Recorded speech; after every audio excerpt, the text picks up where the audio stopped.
Assalamualaikum warahmatullahi ta'ala wabarakatuh. Innal hamdalillah nahmaduhu wa nasta'inuhu wa nastahdihi wa nastaghfiruh wa na'udzu billahi min shururi anfusina wa min sayyiati a'malina. Man yahdihillahu fala mudilla lahu wa man yudlil fala hadiya lahu. Wa asyhadu an la ilaha illallah wa la syarika lahu wa anna Muhammadan 'abduhu wa rasuluh. بلغ رسالة ونصر الأمة وجاهد في الله حق جهاده أتى اليقين قال رب اشرح لي صدري ويسر لي أمري واحلل عقدة من لساني يفقه قولي أمين اللهم افتح بيننا وبين قومنا بالحق وأنت خير الفاتحين. Jadi alhamdulillah, bersyukur kita kepada Allah Ta'ala kerana masih lagi diberi peluang dan ruang sesama kita hadir untuk PDPR pada pagi ini. Jadi yang pertama sekali, apa khabar semua pelajar? Sihat ke? Moga-moga pelajar sihat, sejahtera dan dijauhkan kita daripada COVID-19 dan diberikan kesihatan yang baik. Jadi sebelum kita mulakan pelajaran kita, marilah sama-sama kita menadah tangan mohon hidayah daripada Allah Ta'ala supaya Allah Ta'ala memberkati usaha kita untuk PDPR pada pagi ini. Bismillahirrahmanirrahim. Alhamdulillahirrahmanirrahim. Wassalatu wassalamu ala asyrafil anbiya wal mursalin wa ala alihi wa sahbihi ajma'in. Allahumma aftah alina hikmataka wa anshur alina min khazaini rahmatika ya arhamar rahimin. Allahumma rabbi yassir wa la tu'assir wa tabil khair. Allahumma anfa'na bima 'allamtana wa 'allimna bima la yanfa'una. Allahumma zidna 'ilma warzuqna fahma warzuqna alana. Sadaqallahul azim. Sadaqa Rasulullah sallallahu alaihi wasallam. Jadi alhamdulillah, bersyukur kita kepada Allah Ta'ala kerana masih lagi diberi kesempatan untuk kita mengadakan PDPR pada pagi ini. Jadi kalau pelajar tengok gambar depan pelajar ni ada dua gambar. Gambar yang pertama, gambar orang buat apa tu? Dia tengah pegang tangan dekat kepala dan ada daun apa tu? Daun teruk. Daun teruk. Yang kedua, gambar apa? Gambar tiger. Gambar tiger tu kan? Okey. Berdasarkan dua gambar tu, apa yang pelajar boleh imaginekan? Boleh gambarkan. Gambar nak cerita pasal apa ni? Okey. Boleh jawab tak? Okey. Ni nampak okey. Soalan, dua benda ni baik tak baik? Benda tak baik. Benda tak baik atau benda yang dilarang atau benda yang haram, yang haram diharamkan oleh Allah SWT. Antara itu judi, yang kedua tiger ataupun arak. Benda yang Allah larang kita minum, yang Allah larang kita dan Allah larang kita mendekatinya. Okey, mana yang kita nak belajar pada pagi ini iaitu tajuk topik iaitu mungkar dicegah, hidup berkat. Kita belajar tajuk hadis pelajaran 9, buku teks muka surat 52. Buku teks 52. Okey, objektif kita yang pertama sekali, kita nak yang pertama nak membaca hadis dengan betul. Yang kedua nak menyatakan terjemah hadis. Hadis nak cerita pasal apa? Yang ketiga nak tahu menjelaskan maksud kemungkaran, hukum menangani kemungkaran. Okey. Yang keempat, cara menangani kemungkaran dengan tangan, lidah, hati secara berhikmah. Okey, boleh ni 2.41.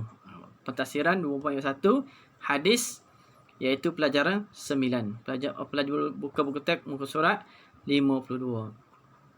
Okey, kita sama-sama kita baca hadis buku teks muka surat 52.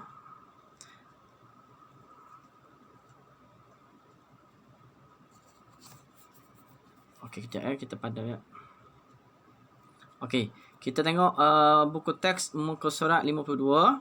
Okey, mungkar dicegah, hidup berkat. Okey, mungkar dicegah, hidup berkat. Okey. Okey, tengok dengar dan ikut bacaan ustaz, bacaan hadis dengan betul. Okey. An Abi Sa'idil Khudri radhiyallahu anhu sami'tu Rasulullah sallallahu alaihi wasallam yaqulu man ra'a minkum munkaran falyughayyirhu biyadihi fa in lam yastati' fa bilisanihi fa in lam yastati' fa biqalbihi wa dhalika adhaful iman. Okey, boleh ikut sekali lagi kita sama-sama baca dengan ustaz. An Abi Sa'idil Khudri radhiyallahu anhu qala sami'tu Rasulullah sallallahu alaihi wasallam yaqulu man ra'a minkum munkaran falyughayyirhu biyadihi fa in lam yastati' fa bilisanihi fa in lam yastati' fa biqalbihi wa dhalika adhaful iman. Hadis riwayat Imam Muslim. Okey, itu hadis Sekarang kita tengok maksud hadis. Maksud hadis mar'a minkum munkaran. Yang bermaksud sesiapa di kalangan kamu melihat sesuatu kemungkaran. Mana sesiapa yang melihat sesiapa di kalangan kamu melihat sesuatu kemungkaran falyughayyirhu biyadi, maka hendaklah dia mengubahnya dengan tangan. Mengubahnya tu kembali kepada kemungkaran. Jadi apakah maksud kemungkaran? Okey, kita tengok kepada belakang sana, buku sebelah tu. Okey, masuk kemungkaran dari segi bahasa ialah perbuatan. Kemungkaran dari segi bahasa ialah perbuatan atau perkataan yang dianggap buruk oleh akal yang sihat. Okey, bermakna kemungkaran dari segi bahasa itu perbuatan atau perkataan yang dianggap buruk oleh akal yang sihat. Mana akal kita tengok, tak cantik. Tak cantik. Tak eloknya, kan? Tak baiknya. Itu masuk bila akal kita tengok, kita rasa jijik, kita rasa tak senang hati. Kan? Itu masuk kemungkaran dari segi bahasa. Okey, kemungkaran dari segi istilah ialah perbuatan atau perkataan yang ditegah oleh syarak atau yang melanggar perintah Allah Subhanahu wa taala. Itu maksud istilah. Bermakna perbuatan atau perkataan yang ditegah oleh syarak atau melanggar perintah Allah. Bermakna perkara mungkar tu suatu perbuatan atau perkataan. Contoh perbuatan yang ditegah oleh syarak. Siapa boleh bagi tahu? Contoh apa? Contoh dia berjudi, itu perbuatan. Okey, dia berjudi, dia minum arak, dia berzina, dia apa lagi? Dia merokok, dia apa? Dia mencuri, merompak, kan? Riba, rasuah, banyak itu perkara-perkara atau perbuatan yang ditegah oleh syarak. Okey. Atau perbuatan yang melanggar. Contoh meninggalkan solat. Tidak mengeluarkan zakat. Tidak puasa. Mana dia meninggalkan perintah Allah Ta'ala. Okay? Atau perkataan yang ditegah oleh syarak. Dia maki hama orang. Dia fitnah orang. Dia mengatakan orang tidak baik. Kan? Mencaci orang. Okay. Mana perkataan-perkataan yang tidak elok didengar. Dan kita perkataan-perkataan yang menyebabkan orang jauh dengan kita. Itu masuk perbuatan atau perkataan yang ditegak oleh syarak atau melanggar perintah oleh syarak. Itu masuk kemungkaran dari segi bahasa dan istilah. Okey.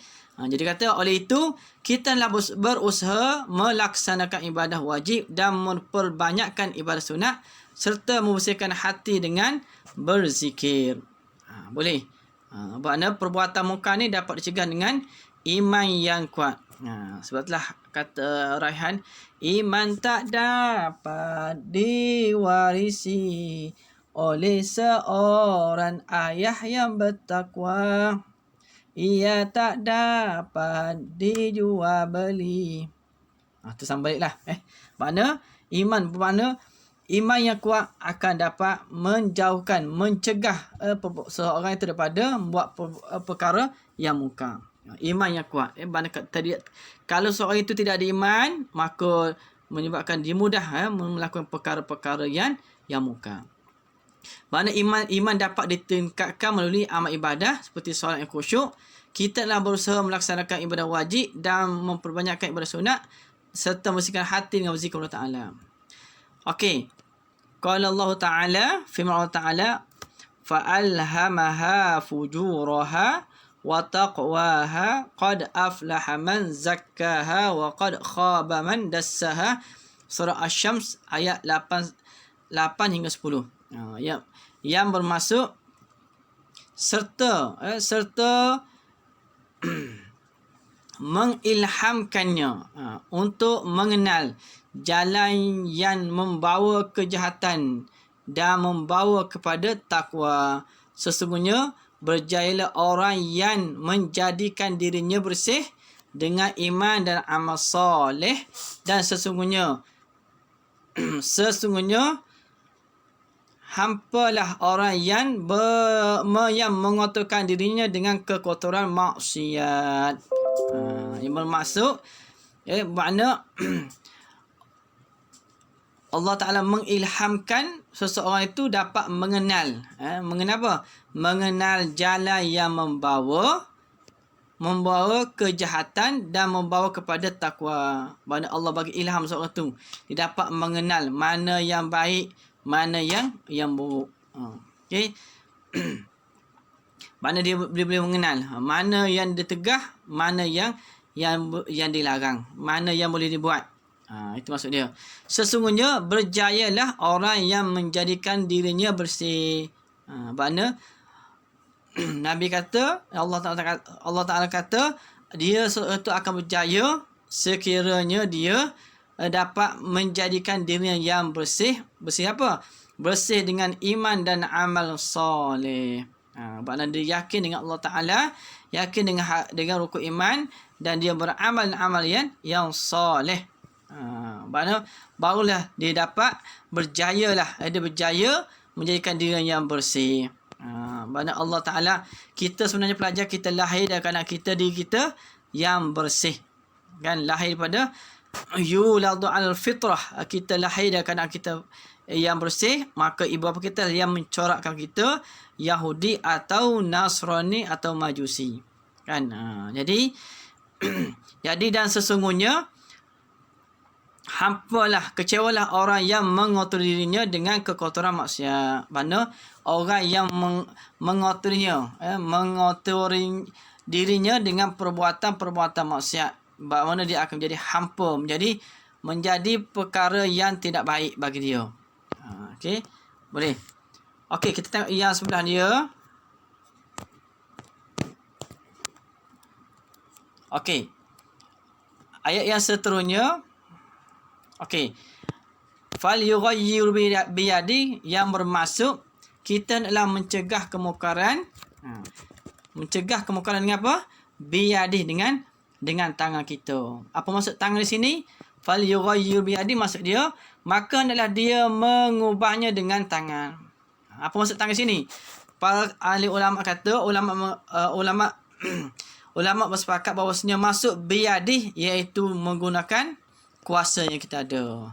Kalau contoh kat sekolah, kat sekolah kita tengok kawan kita poting sekolah, maka dengan tangan mana kita boleh menulis, menulis sekian, kita bagi laporan kepada kat guru disiplin dengan tangan. Atau kalau kat sekolah sebagai guru disiplin, dia sebab pelajar, dia rotan pelajar sebagai pengajaran. Okey, boleh. Okey, maka kita ubah kemungkaran dengan tangan. Kalau kita tidak mampu, fa illam yastati' fa bilisani, sekiranya dia tidak mampu mengubah dengan tangan tadi, maka dia boleh mengubah kemungkaran dengan dengan apa? Hendaklah dia mengubah dengan lidahnya. Bilisa fabilisani, dengan lidahnya. Benar? Apa maksud lidah sini? Kita bagi nasihat dia. Nasihat qaulan layyinan. Nasihat yang baik. Moga-moga dia dengan nasihat yang baik, di hati dia akan jadi tunduk atau hati jadi lembut. Okey. Fa illam yastati' fa biqalbi. Sekiranya kita dah bagi nasihat tak pakai, tak jalan, maka fa illam yastati' fa biqalbi. Maka dengan lidah kita tak mampu, dengan tangan kita, tangan puasa tak mampu, dengan lidah tak mampu nak tegah dia, maka kata Nabi, maka kamu ubahlah dengan hati. Sekiranya dia tidak mampu, maka hendaklah dia mengubah dengan hati. Apa maksud hati? Kita membencikan kemungkaran yang berlaku. Membenci dan menjauhi kemungkaran tersebut, dan berazam untuk tidak melakukannya, dan berharap serta berdoa agar pelakunya diberi hidayah untuk bertaubat kepada Allah Subhanahu wa taala. Boleh. Wa dzalika adhaful iman, dan demikianlah selemah-lemah iman. Makna kita tak mampu nak ubah dengan tangan, tak mampu dengan ubah dengan lidah, tak mampu dengan ubah dengan hati, maka kata Allah Taala, wa dzalika adhaful iman, dan demikian itu mengubah dengan hati itulah selemah-lemah iman. Tak maksud tak kuat iman kita tu, ubah dengan hati je lah. Okey. Okey, tengok hukum kita menanangi atau mencegah kemungkaran. Apa hukum dia? Jadi di sini mengatakan dalam buku ni teks mengatakan hukum kita mencegah kemungkaran adalah wajib bagi setiap Muslim bagi menanangi kemungkaran mengikut kemampuan masing-masing. Maksudnya hukum kita mencegah kemungkaran wajib mengikut kemampuan setiap individu. Boleh. Hukum dia apa? Hukum wajib. Boleh Okey. Dalil dia apa? Dalil dia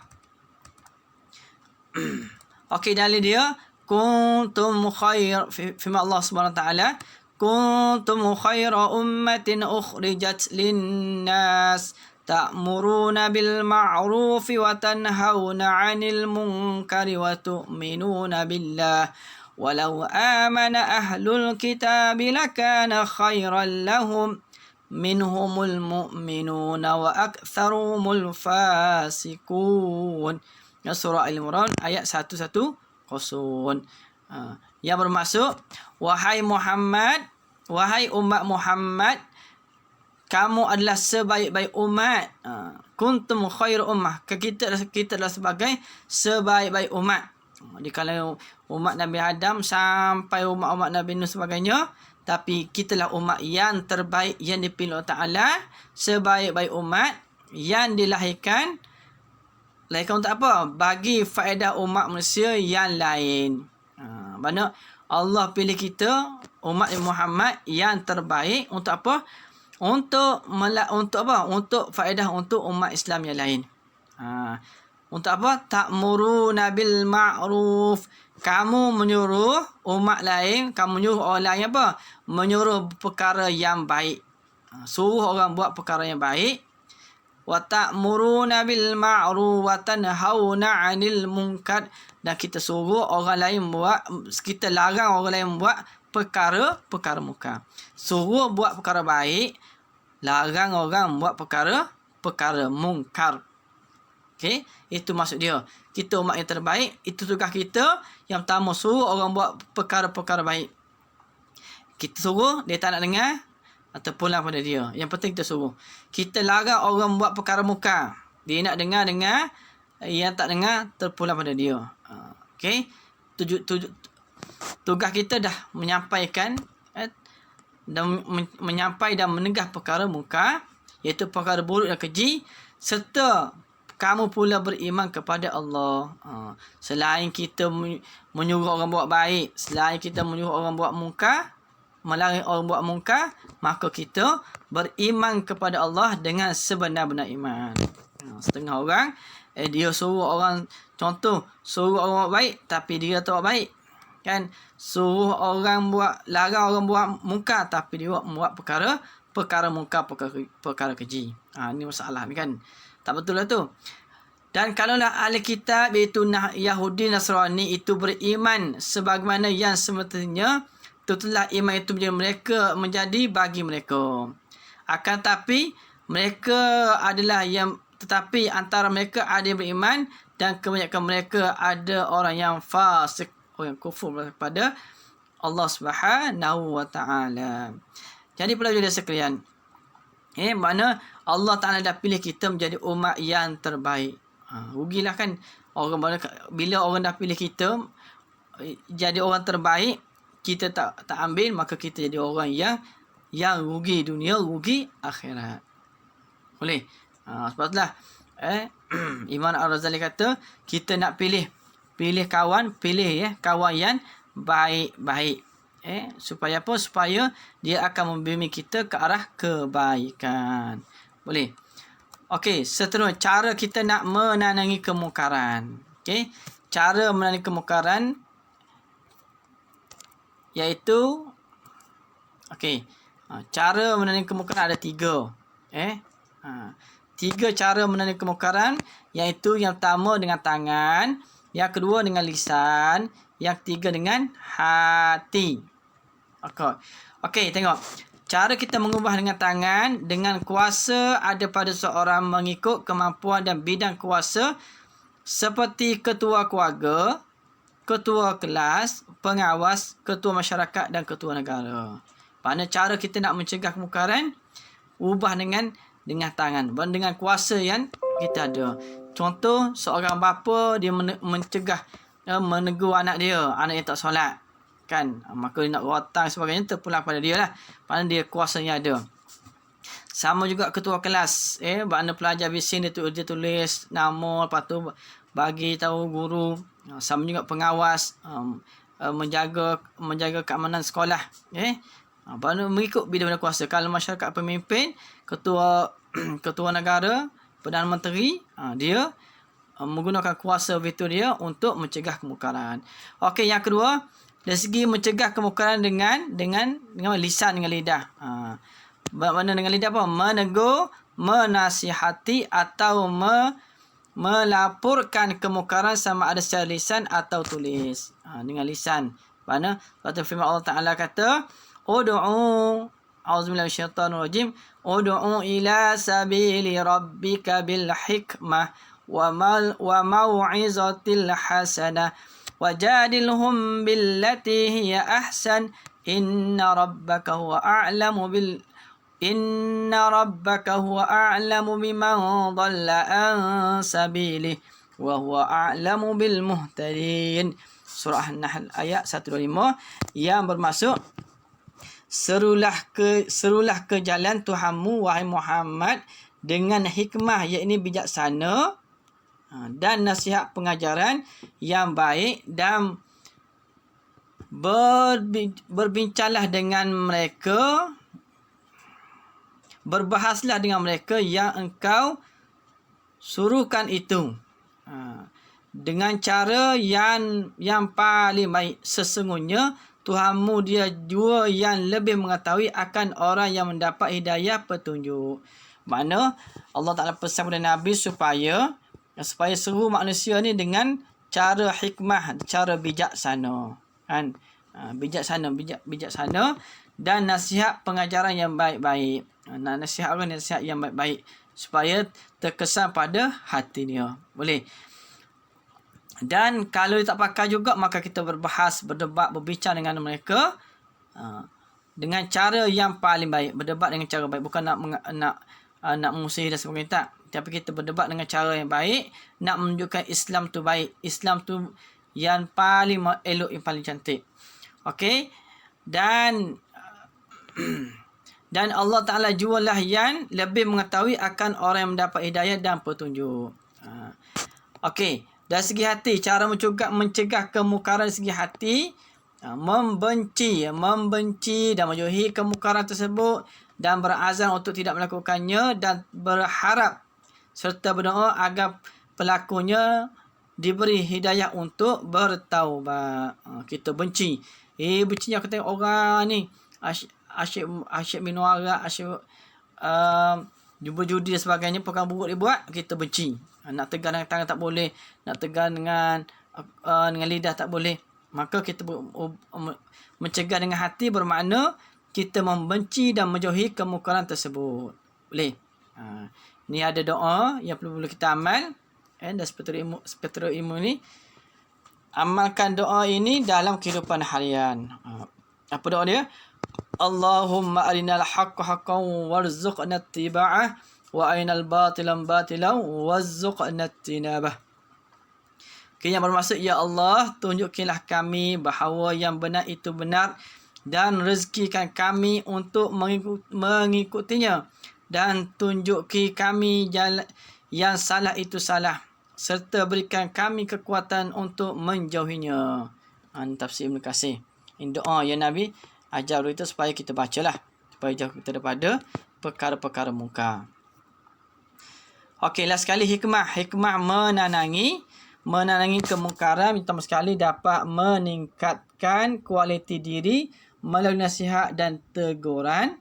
Yang kedua, wujudkan masyarakat harmoni kerana bersikap prihatin. Yang ketiga, negara aman sejahtera kerana mendapat keredaan Allah. Last sekali, pengajar hadis yang boleh kita ambil. Yang pertama sekali, sebagai umat Islam, kita hendaklah mencegah kemungkaran dengan kuasa dan kemampuan yang ada, seperti menguat kuasa undang-undang atau peraturan. Yang kedua, menanangi kemungkaran secara lisan atau tulis, seperti tulisan, seperti nasihat dan teguran yang membina. Dan last sekali, pengajaran hadis, kita hendaklah membenci kemungkaran dalam hati dan berusaha untuk menjauhinya. Boleh. Itu hikmah menanangi kemungkaran dan pengajaran hadis. Jadi, last sekali, apa pelajar? Aktiviti. Okey. Aktiviti pelajar boleh buka muka surat. Siapa ni? Surat 57. Aktiviti. Permainan kad imbasan hadis, susun potongan hadis dan maksudnya mengikut turutan yang betul. Nanti boleh susun balik. Yang kedua, senaraikan perkara mungkar yang sering berlaku di tempat anda. Okey. Yang tiga, bincangkan punca-punca berlaku kemungkaran tersebut. Okey. Dan last sekali, bincang dan lengkapkan jadual di bawah berdasarkan situasi berikut. Satu, terdapat adik-adik yang tidak menunaikan solat di rumah kerana leka menonton filem. Cara kita nak tegah apa? Dengan tangan ke, dengan lisan ke, dengan hati. Boleh? Tindakan berhikmah. Cara hikmah macam mana? Okey, yang kedua, murid tingkatan 3 membuli murid tingkatan 1. Macam mana kita nak cegah menanangi kemungkaran berlaku tadi. Okey, boleh? Okey, jadi itu sajalah PDPR kita pada pagi ini. Jadi Ustaz minta maaf sekiranya tersalah kata, tersalah bicara dalam menyampaikan PDPR pada pagi ini. Jadi marilah sama kita tangguh dengan menjaga kita dengan tasbih kafarah dan suratul as. Subhanallah bihamdi, subhanallah bihamdika, asyhadu an la ilaha anta astaghfiruka wa atubu ilaik. Wal 'asr innal insana fi khusr illa allazina amanu wa shalihat wa tawassaw bil haqq wa tawassaw bis sabr. Assalamualaikum warahmatullahi taala wabarakatuh.